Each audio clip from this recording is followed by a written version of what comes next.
Hi hello welcome to traditional girl YouTube channel. నేను ఈరోజు egg fry simple and easy recipe egg fry prepare చేశాను. ముందుగా ఒక ప్యాన్లో ఆయిల్ తీసుకున్నాను. ఒక 2-3 టేబుల్ స్పూన్స్ ఆఫ్ ఆయిల్ తీసుకొని దాంట్లో సాసోలు ఆయిల్ బాగా హీట్ అయ్యాక సాసోలు వేసుకోవాలి. అండ్ తర్వాత జీలకర్ర యాడ్ చేసుకోవాలి. సాసోలు మంచిగా చిట్లాక దాంట్లో ముందుగా మనం కట్ చేసి పెట్టుకున్న 2 or 3 మీడియం సైజ్ ఆనియన్స్ సన్నగా చాప్ చేసుకొని ఆయిల్లో వేసుకోవాలి.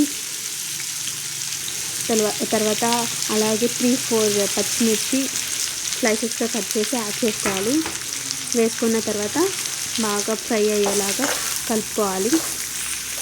ఒక 4-5 మినిట్స్ పడుతుంది ఫ్రై అవ్వడానికి. ఆనియన్స్ తొందరగా మగ్గడానికి దాంట్లో 1 table spoon of salt add చేసుకున్నాను. ఉప్పు తీసుకున్నాను. మంచిగా ఆనియన్స్ మంచిగా ఫ్రై అయ్యాక ఒక 4 to 5 ఎగ్స్ బ్రేక్ చేసి వేసుకోండి.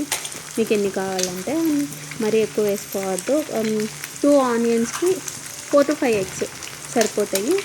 వేసుకొని బ్రేక్ వేసుకున్న తర్వాత మంచిగా కలుపుకోండి. ఎక్కువ కలిపేయవద్దు. ఎక్కువ కలిపేయడం వల్ల మనకి ఎగ్ అనేది బ్రేక్ అయిపోయి పొడి పొడిగా వస్తుంది. అలా కాకుండా నేను వీడియోలో చూపిస్తున్న విధంగా నేను బ్రేక్ చేసి వేసిన తర్వాత ఒక 2-3 మినిట్స్ వదిలేసి కొంచెం ఇట్లా కలుపుకోవాలి. చూడండి ఒక 4-5 మినిట్స్ తర్వాత ఎలా ఉంటుందో నేను వీడియోలో చూపిస్తున్న విధంగా 4-5 మినిట్స్ తర్వాత ఇలా ఎగ్ అనేది వేగి ఉంటుంది.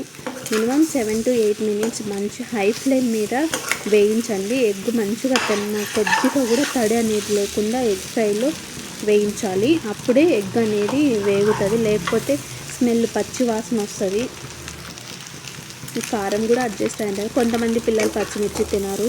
సో అలాంటప్పుడు పచ్చిమిర్చి సాల్ట్ ఒక పేస్ట్ లాగా మిక్సీలో ఒక పేస్ట్ లాగా పట్టించేసి ఆనియన్స్ అప్పుడు కలిపేసినా మంచిగా ఉంటుంది. సో అలా వద్దు మేము పచ్చిమిర్చి తీసేస్తాం అనుకుంటే ఇలా చేసుకోండి. ఫైనల్గా ఎగ్ ఫ్రై రెడీ అయిపోయింది. మీరు ఎలాంటి సాంబార్ రసం ఎలాంటి దాంట్లోకైనా సైడ్ డిష్ అనేది తీసుకోవచ్చు. మధ్యలో మంచి కలపాలి. ఈవెన్ పాన్కి కూడా స్టిక్ అవ్వదు. ఫైనల్గా చూసారు కదా ఎగ్ ఫ్రై అనేది ఇలా ఉంటుంది. ఈవెన్ బ్యాచిలర్స్ కూడా ప్రిపేర్ ఒకసారి ట్రై చేసి ఎలా వచ్చిందో కామెంట్ చేయండి. Thank you. బాయ్.